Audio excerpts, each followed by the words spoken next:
Hello, everyone, and welcome to today's cryo-EM Current Practices webinar. You're joining the 3 national centers established by the NIH Common Fund Transformative High-Resolution Cryo-Electron Microscopy Program. My name is Christina Zamani. I'm a scientist and training liaison at the National Center for Cryo-EM Access and Training, NCCAT. With me today are my colleagues at NCCAT, Ed Eng and Kasahun Niselu. Joining from the Pacific Northwest Cryo-EM Center, PNCC, is Nancy Meyer. And we're also expecting from the Stanford SLAC Cryo-EM Center, S2C2, Michael Schmidt, although he's running a minute late, so hopefully he joins us here soon. Today's speakers, Elizabeth Stroupe and Behrouz Ghazi Esfahani, are joining us from Florida State University. And I'm going to let Kasahun introduce them properly after we give you a quick update from each of the 3 centers to keep you up to date on the resources we make available at no cost to the research community. For anyone joining us for the first time today, this webinar is a regular event that we host the last Thursday of each month to highlight methods, tips, and tricks that groups are using to collect and interpret the data they can obtain with the help of National Cryo-EM Center resources. You can save the date now for our talk on September 28th, when S2C2 will host Professor Beth Stadtmuller and Qianchao Liu from the University of Illinois, Urbana-Champaign, who will give a talk on using cryo-EM to investigate the assembly structures and functions of polymeric antibodies. The registration link for that talk is already available on the events page at cryoemcenters.org, where you can also find recordings of our past talks as well as information about all of the groups that make up the NIH-funded network of cryo-EM resources. Back to today, for Zoom logistics, please send questions at any time using the Q&A box. Not the chat, but that Q&A. And I will be moderating those questions at the end of the talk. So let's go ahead and get started. First, I'm going to turn over to Nancy to let us know what's happening at PNCC. Go ahead, Nancy. I'll unmute. Hey, good morning. My name is Nancy Meyer, and I'm a microscopist at the Pacific Northwest Center for Cryo-EM. And here at PNCC, we offer 2 main proposal types. One's our general access for single particle or tomography work, which allows up to 480 instrument hours and is valid for 2 years. For low resource institutions, we also offer our screening access proposals, which give 5 days on site here with staff assistance in grid preparation, screening, and data collection. Both application types have monthly submission deadlines. We have still 5 scopes, an Arctica with K3 for screening and 4 Krios microscopes, each with K3, 1 with a Falcon 4 and ColdFeg, and 3 with biocontinuum energy filters. For prep, we have 2 Vitrobots, one like a GP2 manual plunger, and Cryosol Vitrojet for internal use. So you can use that if you come on site here. We also offer computing capabilities, so I encourage anyone to check out our website for more information and info on our workshops in cryo-EM offered both remotely and here on site at PNCC in Portland. Thank you, Nancy. And next, an update from S2C2, but I'm actually going to ask Ed, who kindly offered to fill in and just give a quick plug from S2C2. Yes, well, all our national centers know each other. And if you go to Stanford, Stanford also offers user access on dedicated Krios instruments. They have alpha, beta, and gamma, as well as 2 other electron microscopes for training and specimen screening. They offer a comprehensive training program and project-oriented training program, as well as a screening program. S2C2 so will soon have not only the Chameleon, but Vitrojet offerings for sample prep and screening, as well as a Tundra. Okay. If you want to find out more, go to cryo-em.slack.stanford.edu. Thank you, Ed. And now I'll let you wear your regular hat. Okay, switching gears, trying to remember. But as with the other service centers, we offer a robust data collection access program, a screening program, and training program. On that training program, we just announced our single particle short course. We offer short courses every year. This year was tomography. Next year will be on single particle analysis. If you want to find out more, you can go to nccat.nysdc.org. Thank you, Ed. So I'm going to stop my share and let Kasahoon introduce our speakers today. All right, thank you, Christina. Today I have the great pleasure of introducing our speakers, Elizabeth Stroupe and Behrouz Ghazi Esfahani from Florida State University. Beth Stroupe is a professor at FSU and an amazing scientist. Among her many contributions to science, she does a lot of structural biology studies of biological systems, multi-domain enzymes using biochemistry, as well as X-ray crystallography and cryo-EM. A few of her works to highlight: ribosome biogenesis, seroheme biosynthesis, sulfite reductase, and so on. Also, we have Behrouz Ghazi Esfahani, who's a PhD candidate in Stroupe's lab, and he has a cell and microbial biology background, and he is working on optimizing cryo-EM sample preparation for hard to work with samples, especially air-water interface related samples like tRNA synthetase. And he's also well-versed in cryo-EM data processing. And a fun fact to add here, he is an excellent archer. I'm a personal witness to this from the 2023 GRC conference in Maine. The guy never missed. And today our speakers will be talking to us about challenges observed during traditional specimen preparation and some of the things that could be done to overcome these challenges. So without further ado, we'll give you guys our speakers, Beth and Behrouz.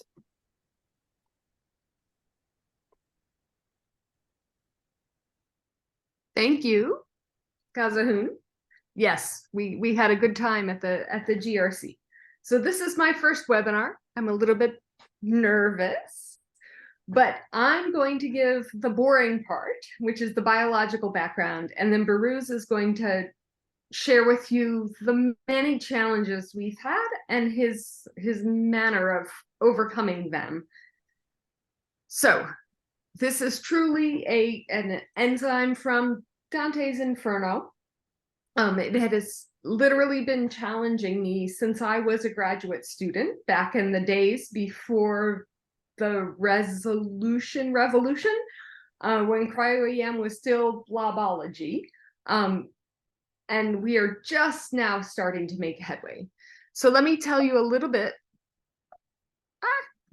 Let me tell you a little bit about the sample. But before I go on, a very wise senior colleague once told me, it does not matter what you work on as long as you own the problem. And I am proud to say I own this problem. So it's been over 30 years of my time. Of course, I want to start by acknowledging all of the people who worked very hard on this project, in particular, Isabel, Dan, Nidhi, and Behrouz. They have been struggling through figuring this out, and I hope we can give you some ideas about how to deal with your challenging projects too.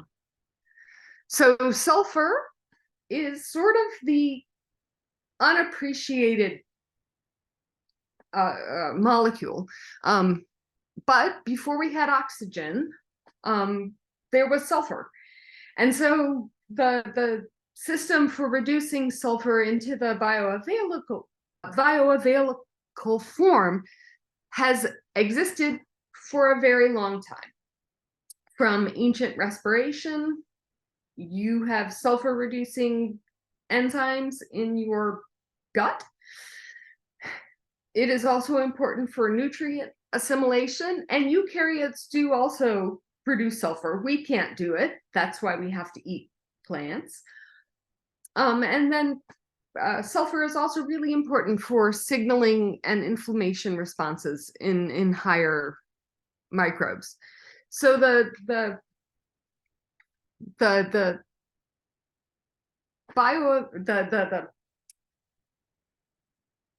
system goes that bacteria and plants import sulfate.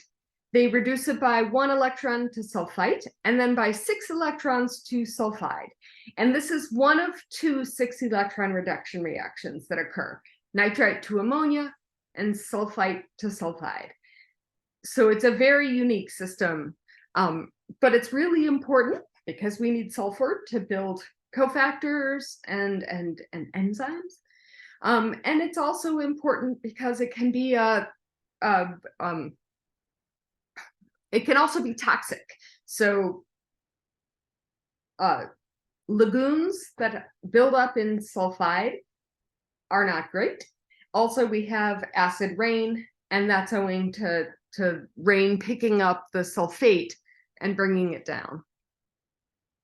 So the chemistry that we're talking about takes 3 NADPH molecules, 3 protons, and 1 molecule of sulfite, and reduces it into sulfide, releasing 3 molecules of water and 3 molecules of NADP. And it's a 2-component system. So there's the flavoprotein that has an FAD and an FMN, and that's what takes up the NADPH. And then it has a iron-containing subunit that we call the hemoprotein. So the flavoprotein is the alpha subunit, the hemoprotein is the beta subunit. I'll try to talk about the complex as being a complex and not confuse you with too many flavoproteins, hemoproteins, but it is relevant. So the chemistry goes like this. We go from an NADPH, the electrons move to the FAD, then to an FMN cofactor, then they pass from the flavoprotein to the hemoprotein, to an iron sulfur cluster and the seroheme, and the active site is right here on top of the seroheme. And I won't bore you with details about seroheme biochemistry. It's related to the heme that you find in hemoglobin, but it's more ancient and is actually closer in chemistry to the cobalamin ring of vitamin B12. But the electrons go from here to there, and this is what has been so challenging for us, because that linker that looks crazy here is totally flexible. So the analogous system in cytochrome P450, for example, this crazy linker is only 12 amino acids long. In our case, it's 36. And so it's highly mobile. It moves around, and that makes structural biology challenging because you have to have everything in the same conformation to get that signal to noise ratio. So there's a bunch of different components. The thing that also makes the alpha subunit unique is that it's not a monomer, it's an octamer. So the first 52 amino acids oligomerize, and they are sufficient, and that's all. So if you put those 52 amino acids on any other protein, it will form an octamer. Then there's the flavodoxin domain and the linker and the FNR domain. That's colored in blue here. So this thing is 500 kilodaltons when it's expressed on its own. The hemoprotein, on the other hand, is a monomer if it's expressed on its own. And we know that the first 80 amino acids are required for it to bind to the flavoprotein, but we don't really yet understand how they interact with one another. But you can make this thing every way to Sunday. So you can make them as monomers. If you delete those first 52 amino acids and express from the pink domain, they make a monomer. If they're expressed on their own, they make an octamer. If you bind the hemoprotein, the beta subunit, there are only 4 copies. So it's a dodecamer, that's asymmetrically assembled to make an alpha 8 beta 4 dodecamer. If you express the flavor protein without those first 52 amino acids, it makes a monomer, and then you can bind the hemoprotein to it. So it is a bit of a mess if you use conventional plunge freeze methods. And I have been told for a very long time that I have to fix my biochemistry because clearly this is a messy sample. Nobody wants to take an image that looks like this. So we did. To show that the subunits bind very, very tightly, we used ITC to confirm that indeed the subunits bound tightly. They weren't just loosely associated. They bind with 2 nanomolar affinity. These ITC experiments were incredibly challenging to do because they bound so tightly. We had to titrate in how much of the 2 subunits to use. However, if you mutate a single phenylalanine or a single valine, it completely abolishes binding, which means that they bind through hydrophobic interactions, which is incredibly challenging if you want to deal with a very thin film with a very high surface area of air-water interface. And so we have been struggling to figure out how to deal with that issue. To confirm that we have good specimen, we teamed up with Oak Ridge National Laboratories, where they do small molecule neutron scattering, not X-ray scattering. And this is relevant because if you use X-ray scattering, you auto-reduce the flavins and everything is crazy. So you have to use neutrons because they are less damaging to the specimen. And so if you're familiar at looking at scattering curves, the high end shows us that in solution, our specimen is not aggregating. And we get the right an expected radius of gyration for the dodecamer. So 8 copies of the flavor protein, 4 copies of the hemoprotein, scatters at about 300 angstroms. But what's more important is this Kratky plot that shows some components scatter as a globular thing, but this platform here at the high Q shows that it's scattering bigger than it should based on its molecular weight.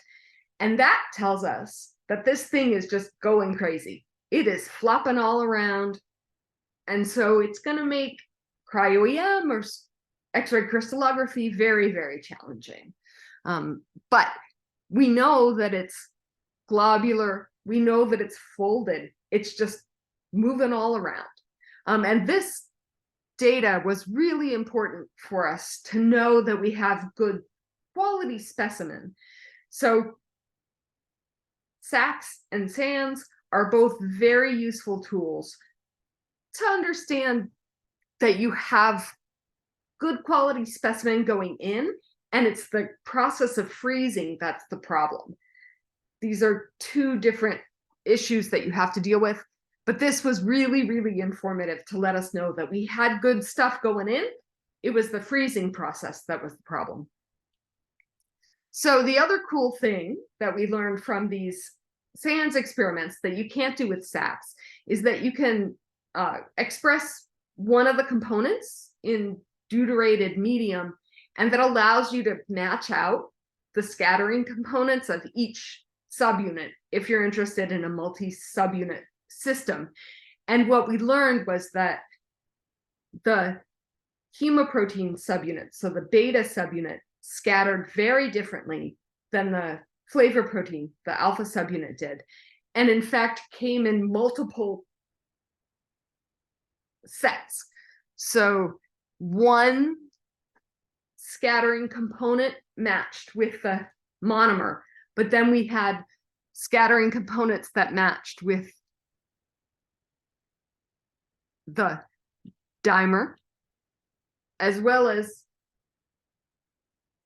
multi-subunits. So we know that the hemoprotein is bound at the periphery of this complex, independent from where the flavor protein binds.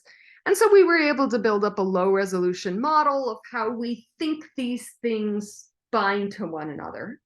But we're talking, you know, blobology here. 30 angstroms resolution at best. We still don't know what the molecular interactions are. And we bind to one half of it. We don't yet know, but that's what Behrouz is looking at. Yeah, basically it's an octopus with 4 yo-yos flipping all around, which is a really challenging project for cryo-EM. But Behrouz has finally figured out how to freeze this, and he's going to tell you what his tricks are. So basically 2 different methods. First, using not only the Chameleon, but in combination with the detergent. And putting these 2 things together was key. If we just use Chameleon, it's not good enough. If we just use the detergent, it's not good enough. We also have used Bob Glazier's streptavidin and monolayers. They're a little bit trickier to process just because you have to be able to remove the background, and that hasn't worked as well for us. But Behrouz is going to tell you about using the Chameleon and this special detergent that has a very high CMC. So I'm going to leave it at that, and just recognize again the people from my lab, Isabel, Dan, Behrouz, Nidhi, and other postdocs that have struggled with this specimen, as well as Josh, Kazahun, Mahira, and Hui from SecMC. I'm going to turn it over to you now. Although I see there is a Q&A. Do we want to deal with the question now before I turn it over to Behrouz? Yeah, maybe we can, since we have a little break in the flow. Someone asked if you use negative stain to verify the protein is intact. Yes, and because it is a weird enzyme that picks up electrons, negative stain is a complete catastrophe. If it goes down on a piece of carbon, it just falls apart. So we had to use gold grids, was one of the steps that we took to getting it to freeze. So that bad image that I showed you where it looks like it's a mess, that was on a carbon grid. The gold grids don't have the same hydrophilicity as a carbon grid. And so, yeah, negative stain, complete catastrophe. All right, and there's a couple questions coming in specifically about the detergents, and I guess maybe I'll ask Behrouz if he's going to address some of the specifics about the detergents. Maybe we'll let him answer those as he goes through. Yeah. So And this fluorinated, it's a fluorinated detergent, so it has a very high CMC, so you can put it in at 2 millimolar and it won't form micelles. So it basically blocks the air-water interface. But yeah, I think Behrouz will have more details. Yeah. Yeah, we'll go ahead and hold the rest of the questions until the end of the talk. Okay. Then I will stop sharing my screen and let Behrouz take over.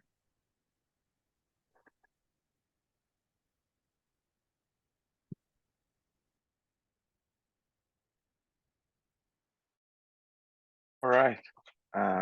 Hello, everyone, and I'm glad that you gave me the chance to talk for this audience. I hope I can do my best to just express what I did and how I did it. So, as Beth said, we had all of these challenging samples when I came at her lab at 2019. I was dealing with tRNA synthetase, methionine tRNA synthetase, and it was very challenging because the negative stain images were not looking good. And also the cryo-EM data was not good. So that would happen to you as well. And those hearts might be your hearts. So what you expect from conventional sample preparation in cryo-EM is that you have all of your particles in a thin vitreous ice that you can tell it is my particle, and you can pick them and you can make 3D volumes out of them. But what usually happens is that some of your particles will attach or get close into the air-water interface and partially or completely get denatured. Still, you may end up with some good particles that you can do the like 3D reconstruction and all of those things. But most of the time, at least a portion of your particles will attach to that interface. There are too many alternatives to overcome these challenges. I'm going to tell you what I did during these 4 years and how we were successful in each of them. I just want to show you how these like samples, as we say, they are like aggregated or disassembled look like. So you see they are like, you cannot tell if there is any single particle.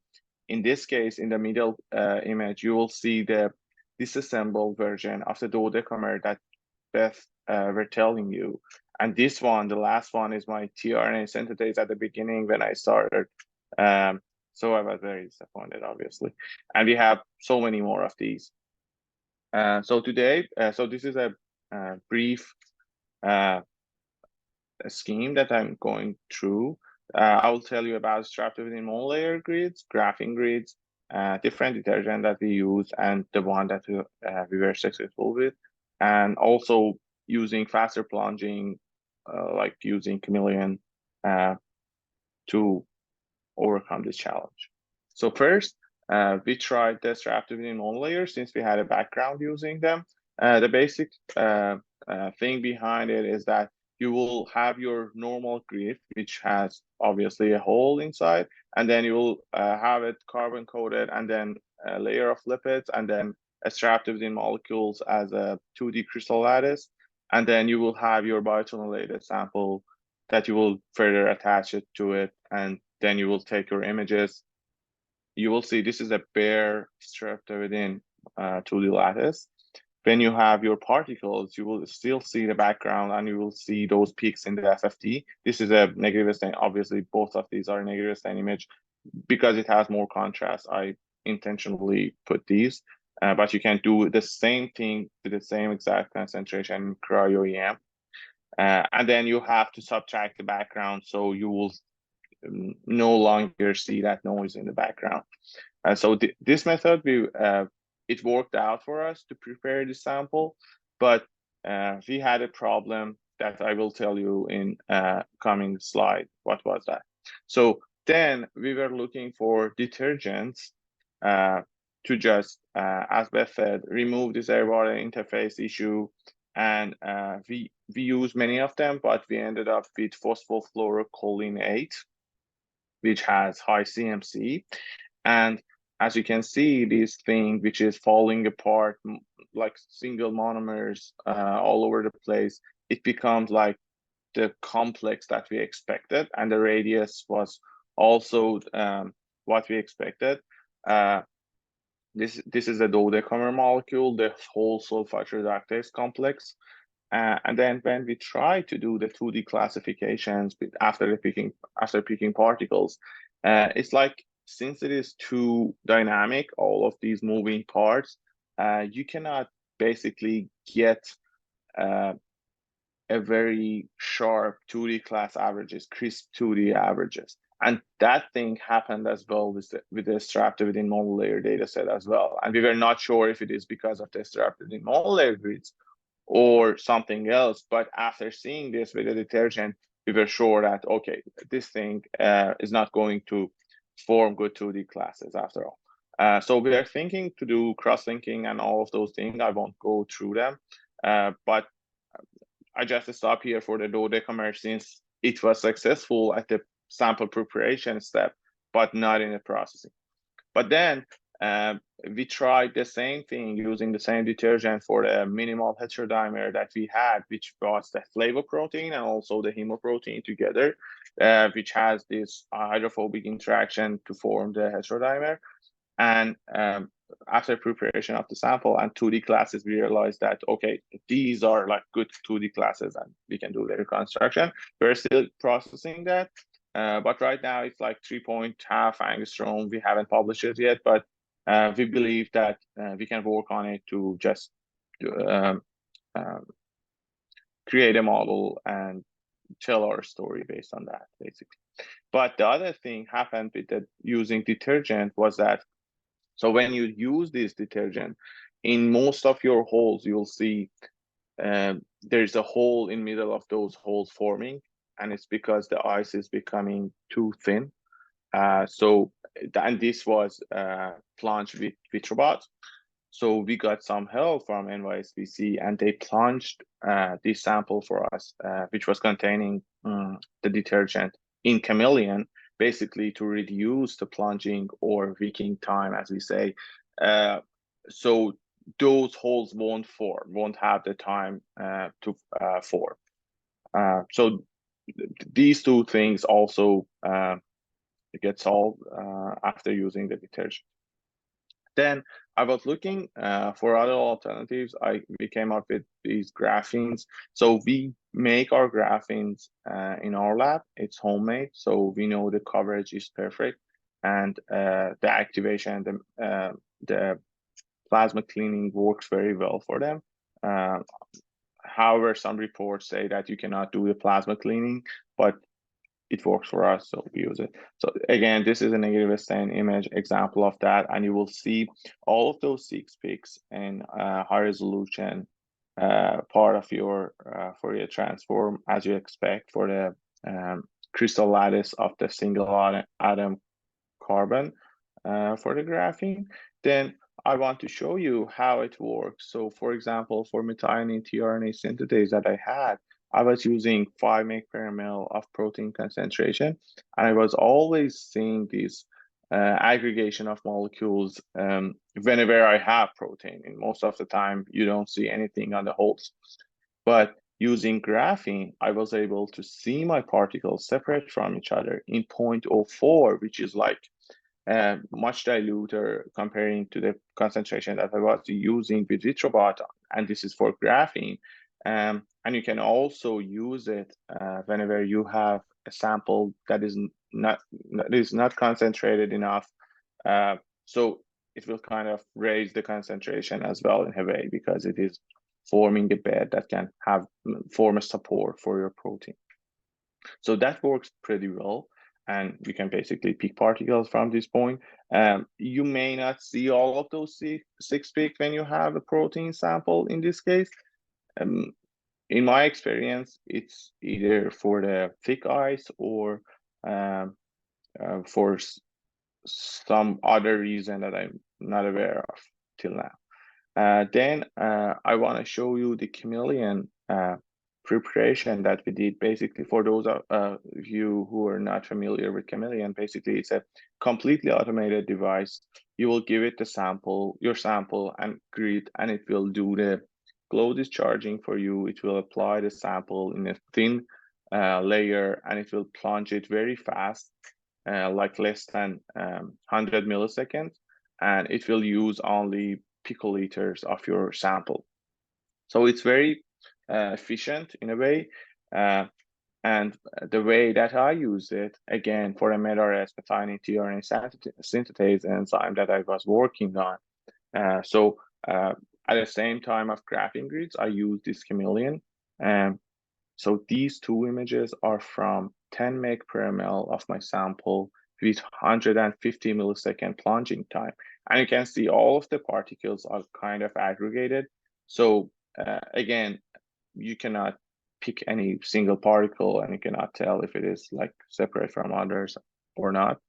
But then we reduce the time to 54 milliseconds of the same sample, and you see completely kind of separate particles. You can pick them. So it's pretty obvious that that aggregation and that air-water interface interaction is happening somewhere between 54 milliseconds and 175 milliseconds. That was pretty interesting. We actually reported to the SPT lab tech, and they encouraged us to just to give them updates as we proceed. And I actually picked particles on this, and I got two good 2D classes from my protein, and I could see higher order formation of my oligomer as well. And we assume that it's because they're high concentration and maybe tRNA or DNA contamination, but that's another story. I won't go through the biology of this. And at the end, I want to introduce you to the method that's recently we developed in collaboration with the Slack lab, which is using these lipid nanotubes, which are like 30 nanometer diameter, to have affinity tags on them. In this case, it's a his tag that can capture the protein on its surface, and you can just basically protect your particle from the air-water interface, because it will be in the middle of the ice. And we actually collected these tomograms to show that it's basically from one end to another. So this worked very well, and I'm going to show you how we do this. So basically, we prepare these tubes.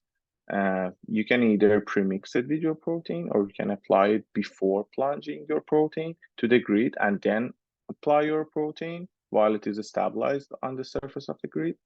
Then you will collect the data, and you will see the proteins, in this case beta-galactosidase, which is his tag, is getting decorated on the surface of these tubes.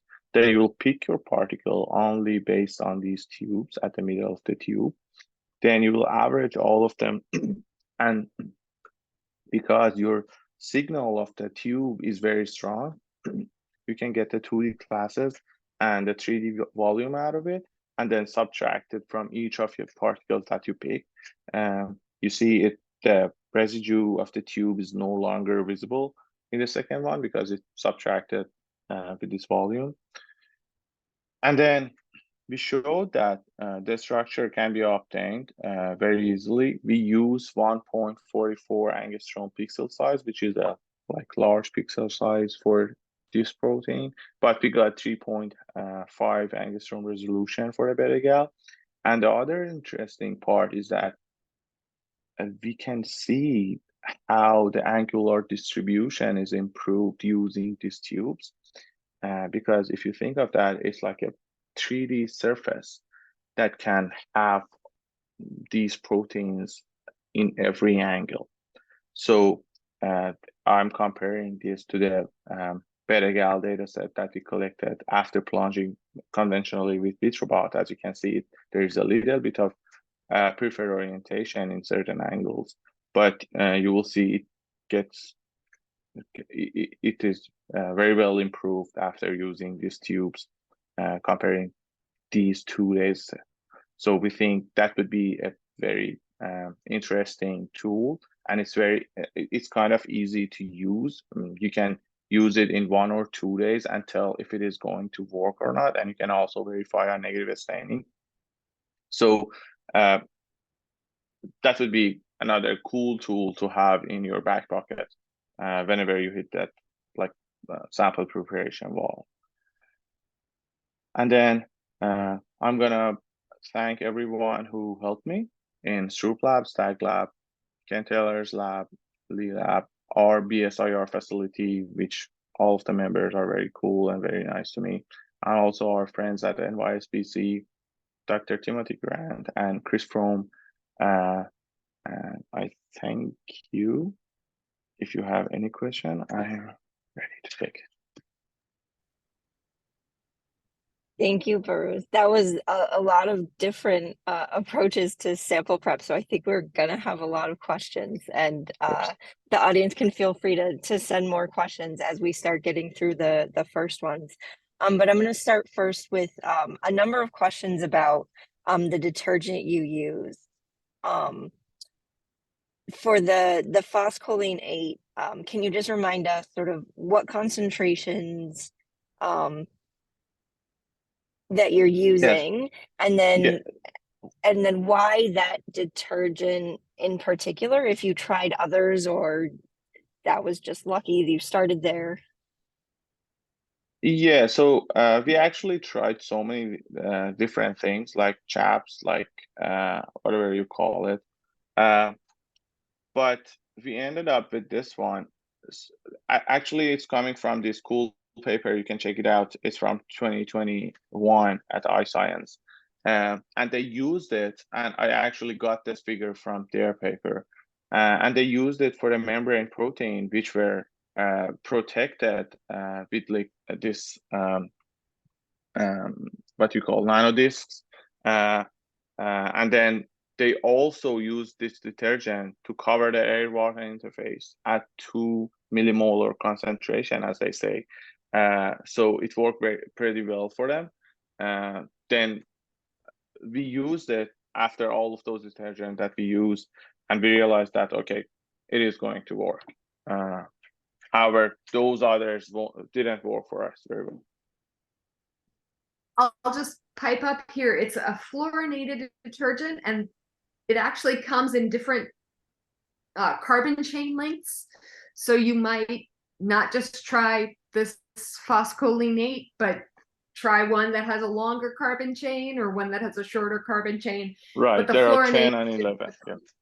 Yeah, the chain, the fluorination is what's key, because they don't form micelles. Right, so conventional detergents make micelles if you increase the concentration to 2 millimolar, right? So you'll just see blobs.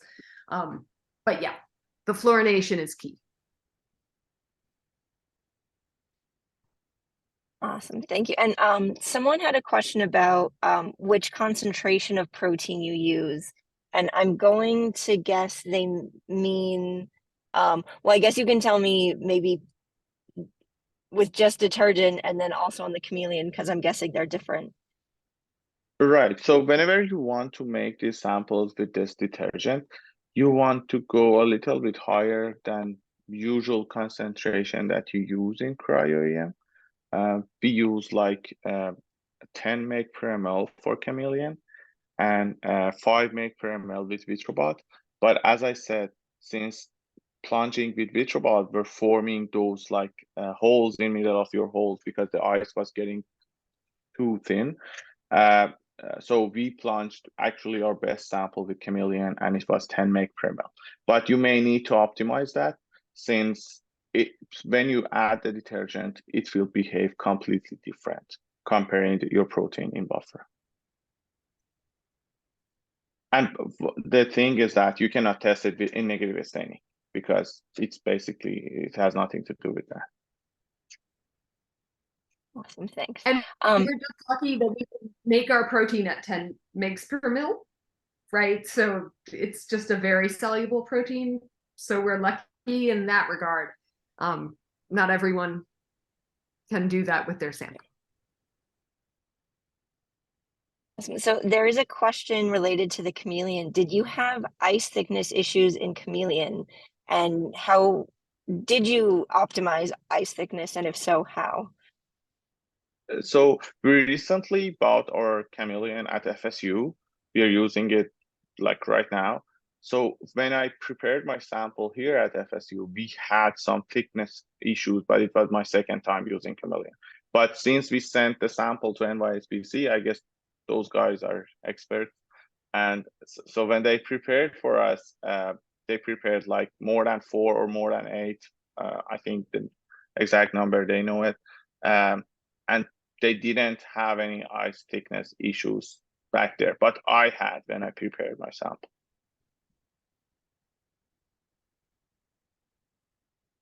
All right, and do you know any strategies for optimizing ice thickness? For using what? Using the detergents Chameleon. Okay, using the Chameleon. I guess Kasahun may answer it best, but I would say like playing with wicking time, and also the wicking time, I guess, is the key to play with, and also the time of the glow discharging. All right, so we've got a bunch of questions about graphing grids and a bunch of questions about your nanotubes. So I'm gonna start with the graphene. So you mentioned you plasma clean the graphing grids. Can you share a little bit more about what parameters you're using? Yeah, so we actually were working on these for a bit of time. In all literature, you'll see they use ozone plasma cleaner, or I'm gonna say I don't remember the other methods. But since we haven't had any ozone plasma cleaner, we said, okay, let's use our plasma cleaner and see how it goes. And it worked very well for us. So I don't remember the whatever like ampere or voltage that we use for that. I use whatever we use for quantifolds. But you can certainly push it until you will see the graphene is breaking. Very cool. Thank you. And then just a clarification, someone, I believe you said you made the graphene grids yourself, but someone just wanted to ask if you've used commercial graphene grids or you make them all yourself.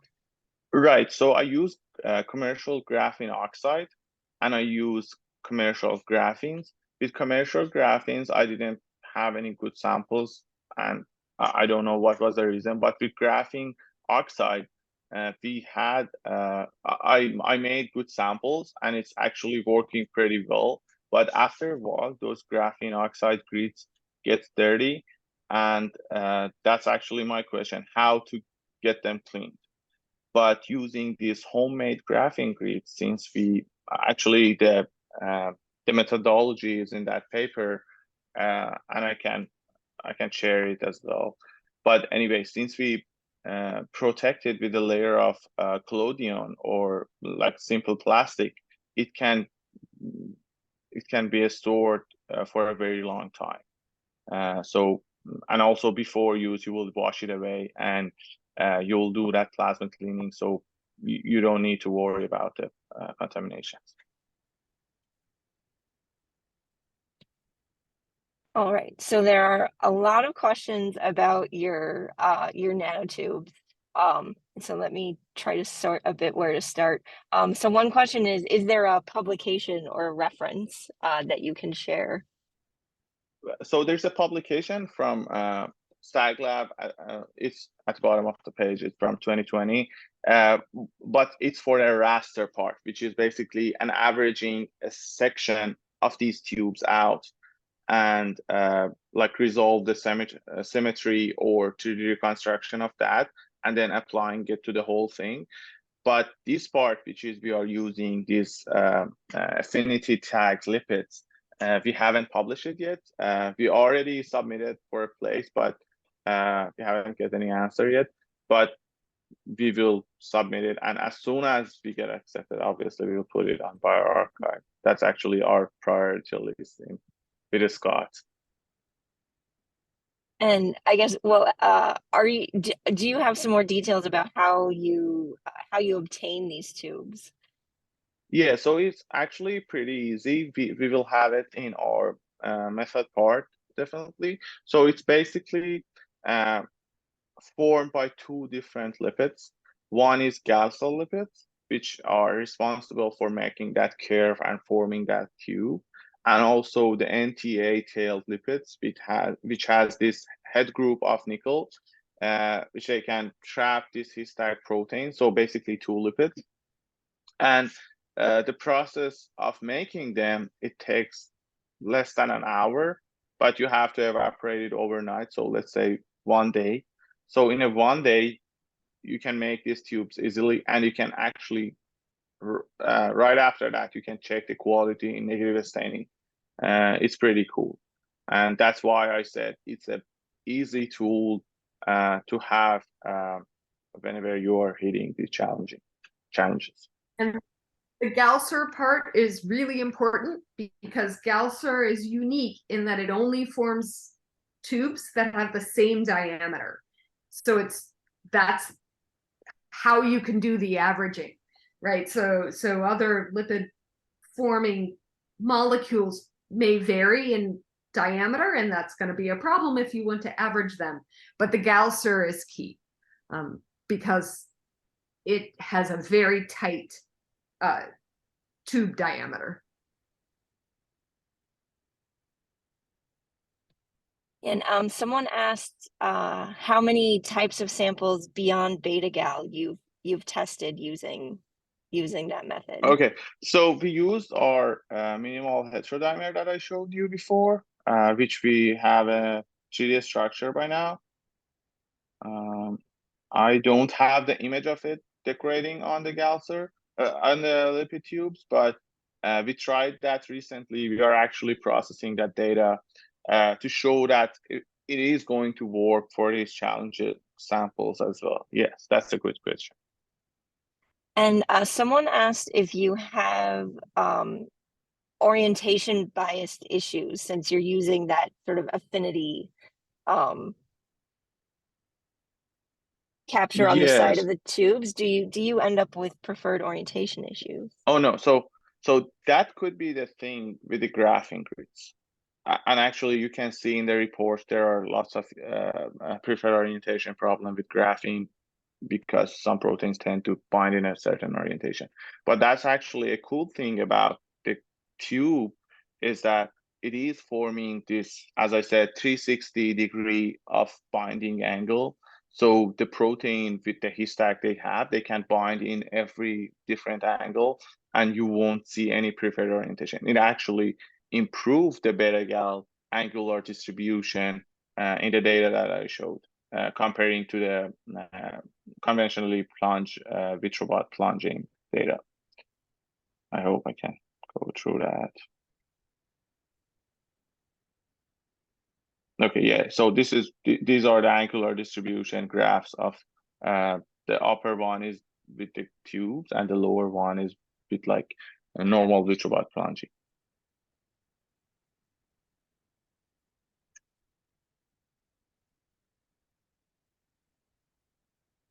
All right.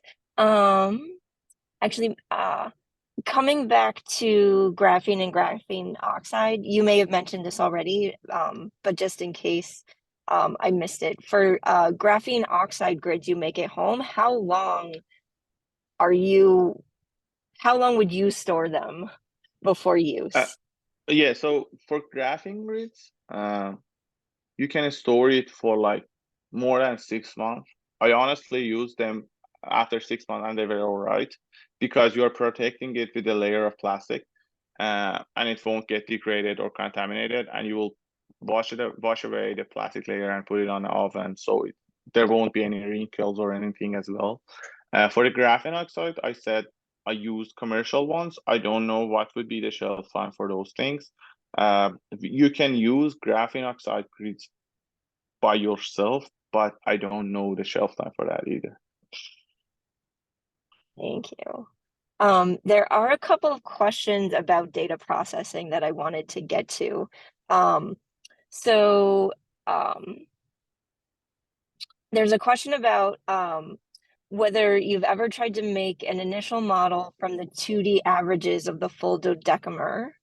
And this person mentioned, I feel like a multi-class initial model might be able to show some heterogeneity. Right.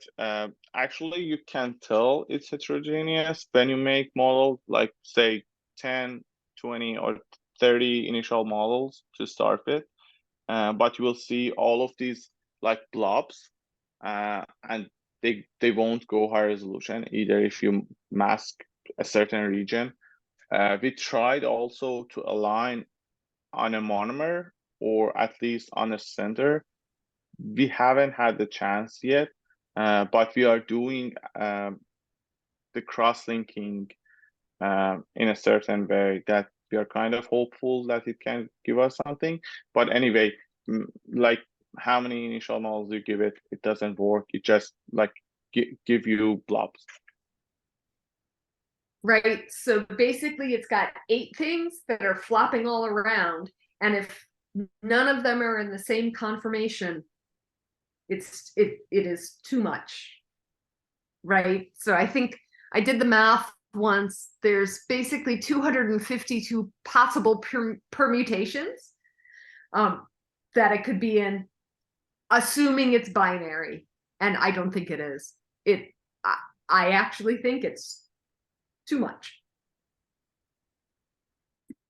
All right, there's a question I think you may be able to shed some useful light on. So someone asked if your target protein is some sort of oxidoreductase that contains heme, should you generally avoid negative staining and carbon grids?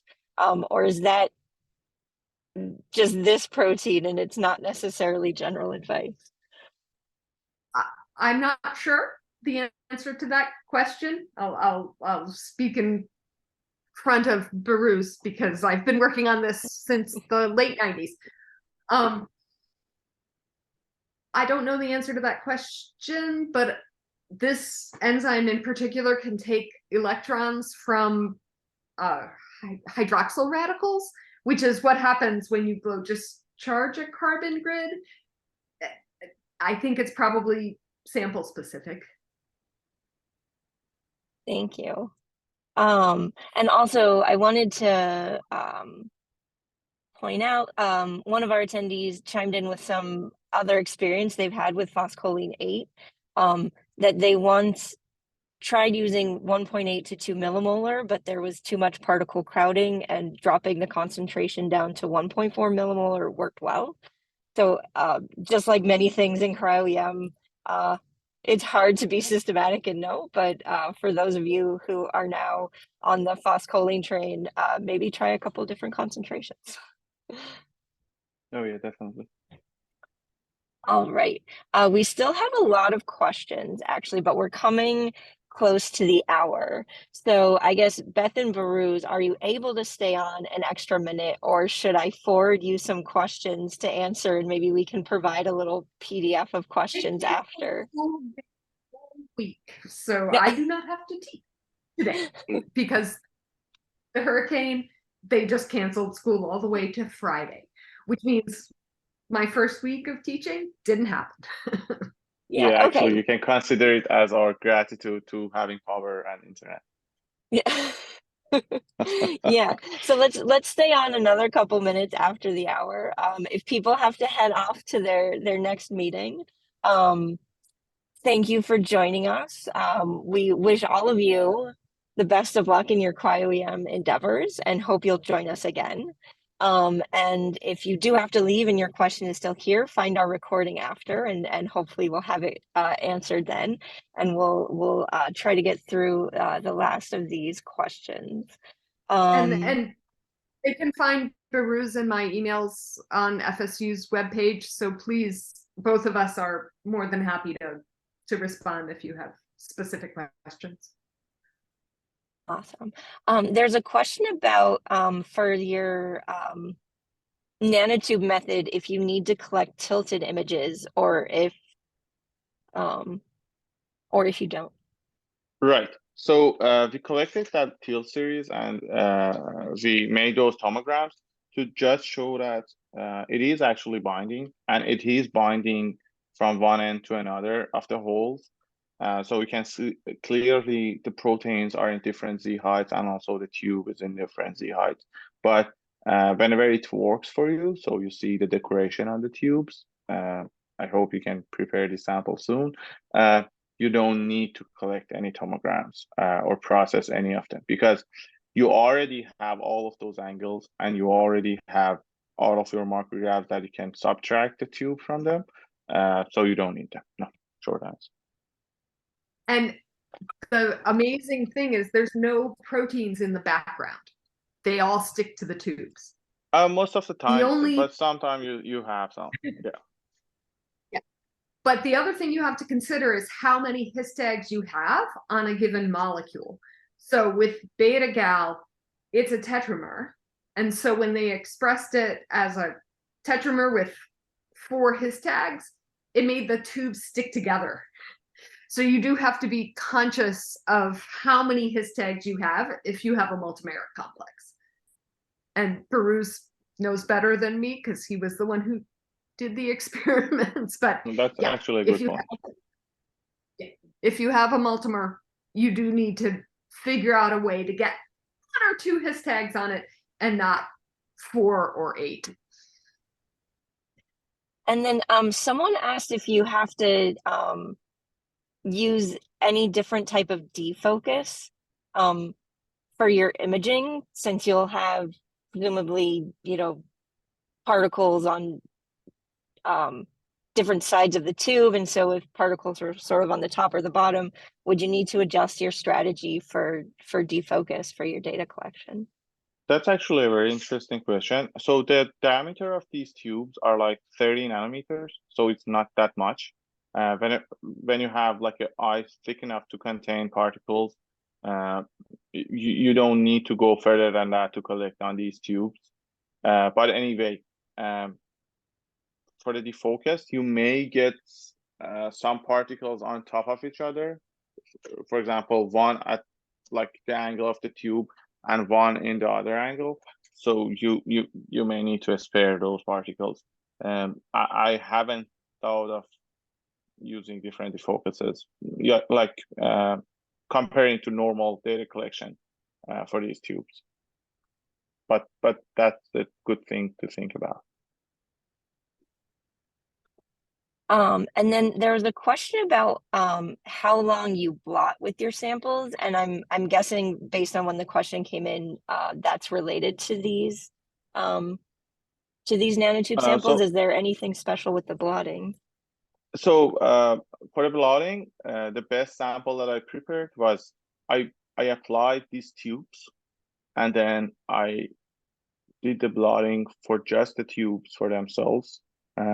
And I'm using low force, like -4 on VitroBot. I think you can just translate it to other machines as well. And then after that, I applied my beta gas sample to it, since the tube were like already stabilized on the hole. And for that blotting time and blotting force, I use a normal one, like whatever you use for blotting on VitroBot. Yeah, nothing special. Awesome. And a couple of people are asking if there will be a recording of this webinar, because this is like jam-packed with sort of practical information. Thank you very much. Check the cryo-EM-centers.org website in a few days. If you don't see it yet, wait another couple days, but eventually you should see it, and you can get there through the cryo-EM-centers.org website. We'll have links to the recording. Someone asked if you ever have any contrast issues when using graphene oxide. Yeah, sometimes you will end up with a thick ice with them, but so it takes a longer time to optimize the blotting force and blotting time using graphene grids, either graphene oxide or graphene grids, because they behave differently than the normal grid. And the other thing is that I didn't mention, but you can apply your sample on either side of those grids, since you have the coverage on the holes, and you may end up getting different results. So obviously, with all of these alternative techniques, you have to add 1 or 2 or more than that parameters to the normal thing that you're already optimizing, and that takes longer time. But since you don't get the answer with normal plunging, you have to do all this. Yeah. Awesome. Someone was asking about the cost effectiveness of homemade versus commercial sort of support layer grids, and I'm not sure if you've thought about this. Right. Yeah, because I did all of them at the same time. I was like doing all of them at parallel. We bought some grids, we made some grids, and we were doing like continuous screening on them. And since I got the best results with the homemade graphing grids. I think I didn't like continue on other grids, but if someone insists on them, they may like give you even better result than this. And it's also a time question. Making the graphene grids is time intensive, right? There's a lot of steps and you have to be very meticulous in how you do it. So there is that consideration too, if you are thinking about time effectiveness. But screening is also time intensive, right? And it's expensive. So yeah, do what works best. And like I said, practice makes perfect. So if you screw up one time, try it again, because yeah. All right. And then someone had a question about whether or not you used graphics or glutaraldehyde cross-linking, particularly for the sample where you were using I'm rolling my eyes because yes, and you can, because it's a hydrophobic interface, none of those cross-linkers work because there are no arginines or lysines to cross-link.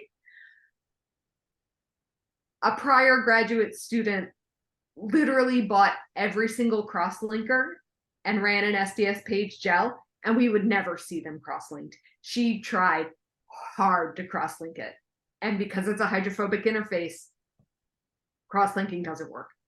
So the cross-linking that Behrouz was talking about, we did enzymatically, where we engineered cysteine residues to make disulfides. But yeah, we tried for years to cross-link, and it just, nope. I still have all those cross-linkers in my fridge because none of them work.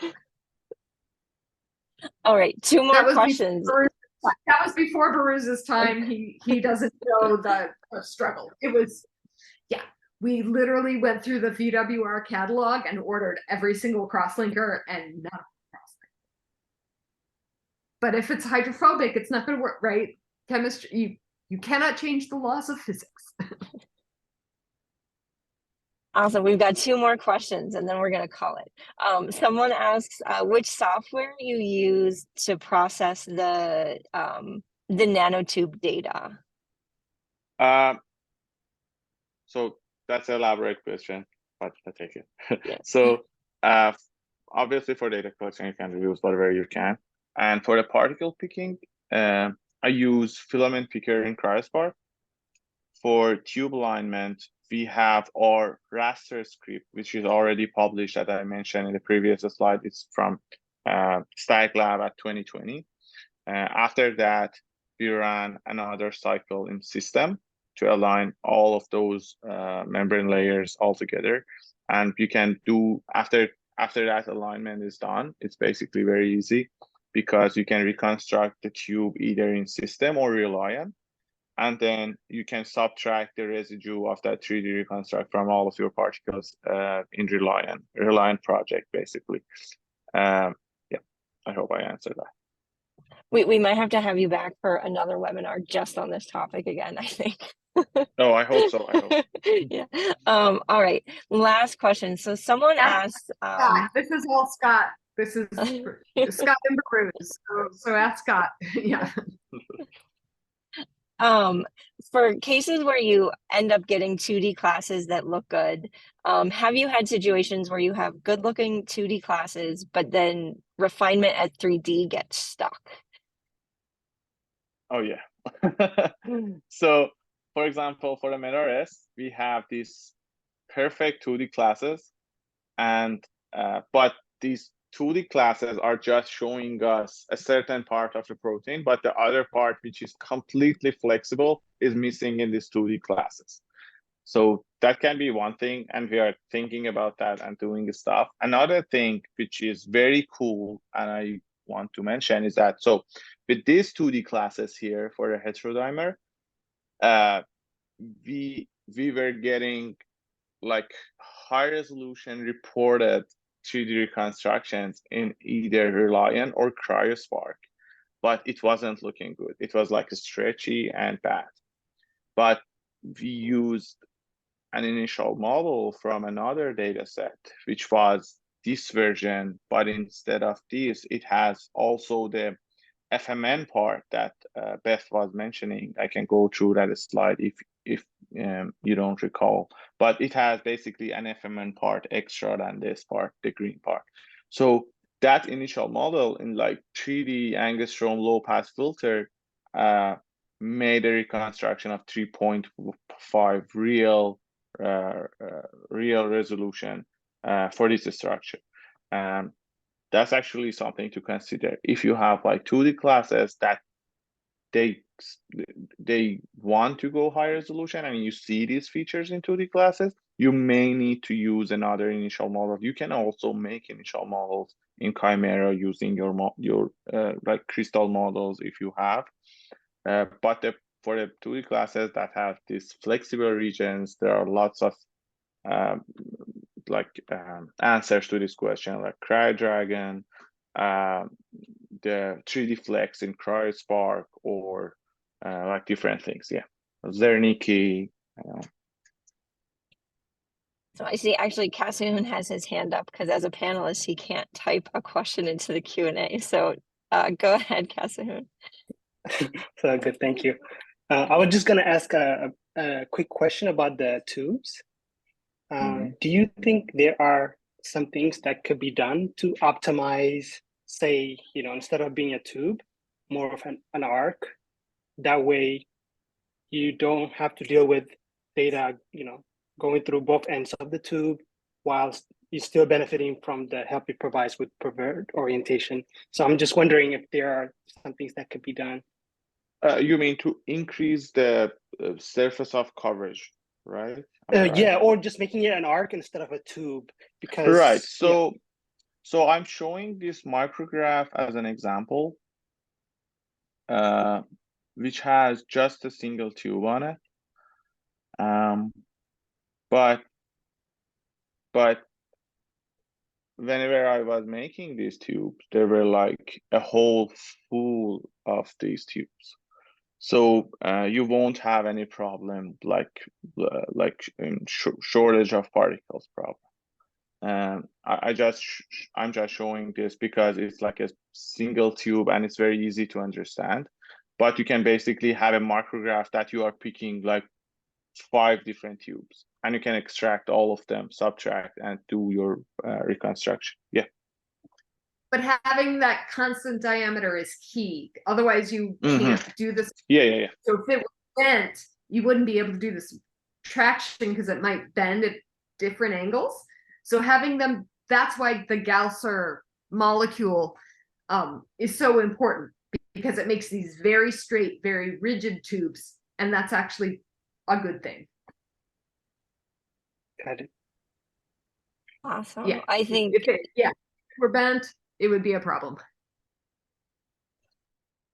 yeah, you worked on so many challenging things, which I think was very painful, but it has made you a very valuable contributor to a multitude of ways to deal with tricky problems. And there's a number of people sending in thank yous for all of the information you've provided us. And there's a number of people still here, and we could probably be here all day. But we won't do that today. So thank you, Beth and Behrouz. The lab would have just moved on. I'm just stubborn.